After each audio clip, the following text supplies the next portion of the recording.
My friend, for intermediate, at this point you should know that your instrument is set up, that you've got some great action. You know what all the parts are on the instrument for the electric, and you know how to tune. You can hear the fine tune and be able to adjust your instrument so you sound directly in tune.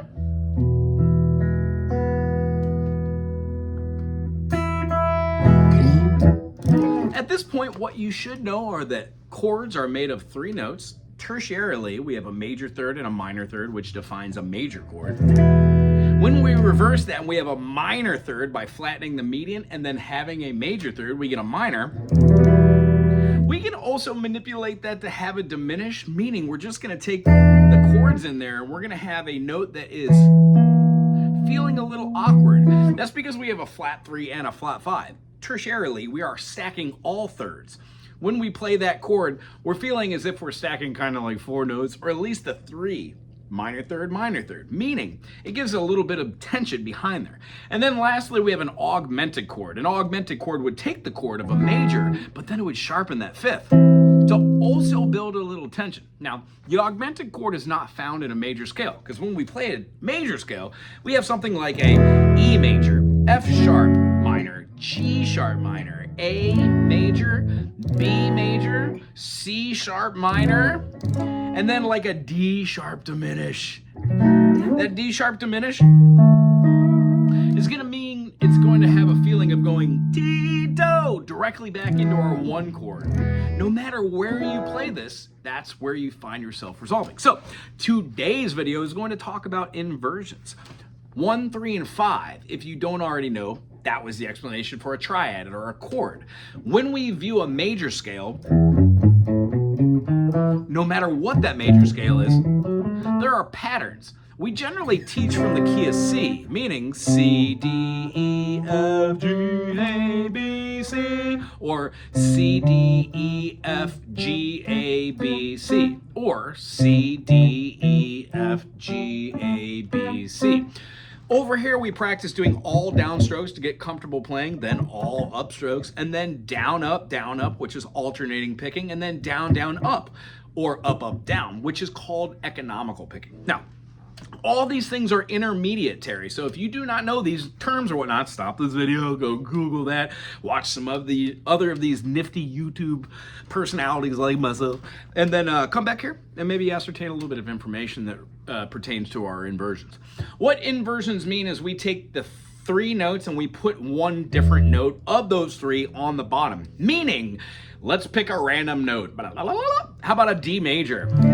D, F sharp, and A is going to be a D major. When we play a root, and then we play all the other strings of the guitar, we have an A, an E, A, D, then we have an A, D, and F sharp, meaning there are notes in here that do not belong in the D major scale. When we take our finger and we wrap it around to play an F sharp, and now we have an F sharp, A, D, A, D, F sharp, all 3 of them notes are part of the D major, except for there's an F sharp on the bass, meaning this version or intonation that we hear of the D major with an F sharp in the bass is considered a D major in the first inversion. The first inversion of any chord uses the 3rd, the median, which means if we're playing something like this, A major, and we attack the A string, the 5 string, that gives us an A major in root position. However, if we move up A sharp, B, C, C sharp, play that same A major chord, but now we put a C sharp in the root, we have an A major in first inversion. You can see where I'm going with this.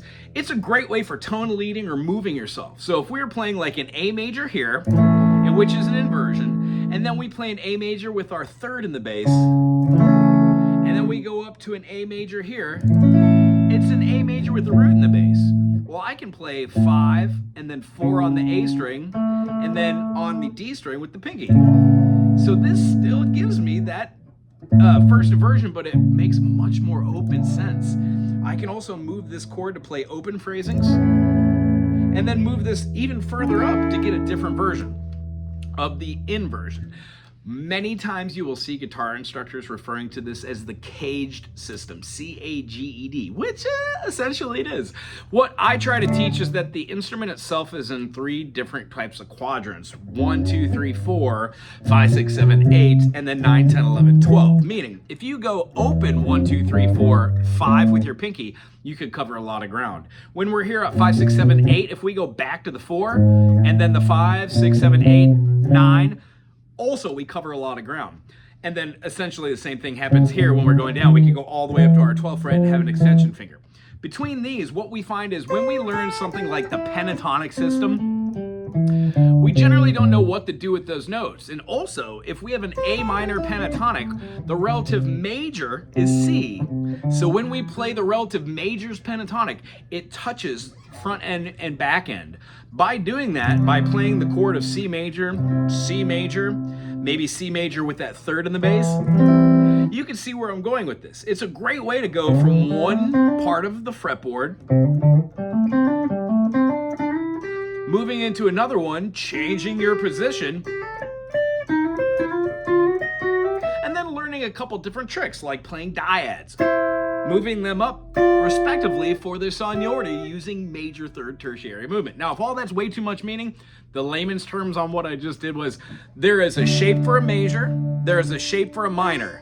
They alternate. When you're talking about just thirds, you don't even have to worry about the diminished because it's based off of a minor third. So if you're playing something like a D as a dyad, you could play this D as a dyad, E minor, F sharp minor, G major, A major, see where I'm going? B minor, and then C sharp diminished, and then right back to D. When you add that third note in, you have to take into account you're gonna have a minor, minor, major, major, minor, and then this last one, it's a diminished, so it has a huge gap, like all of 12, play your B, and then play your D at the, what is that, 14th? Yep. And ipso facto, it's gonna feel like an A dominant 7. That's because an A dominant 7 looks and feels a whole hell of a lot like our C sharp diminished. That's a little bit too much theory though. Intermediate guitar, super fun. This lesson was about how to make an inversion. Take any chord you have and try to play it a multitude of different ways. I suggest choosing this channel because I have every single guitar chord and every single inversion you could possibly ever think about just by Googling my silly name and the silly chord. Other than that, the resource I use are Hal Leonard books. And then there's a website called OOLIMO. I call it Olimo.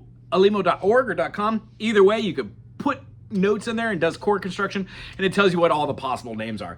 It's a great way to start seeing how like a B flat major 7 is also a D minor in there. There's also a F6 in there. You can start renaming your chords.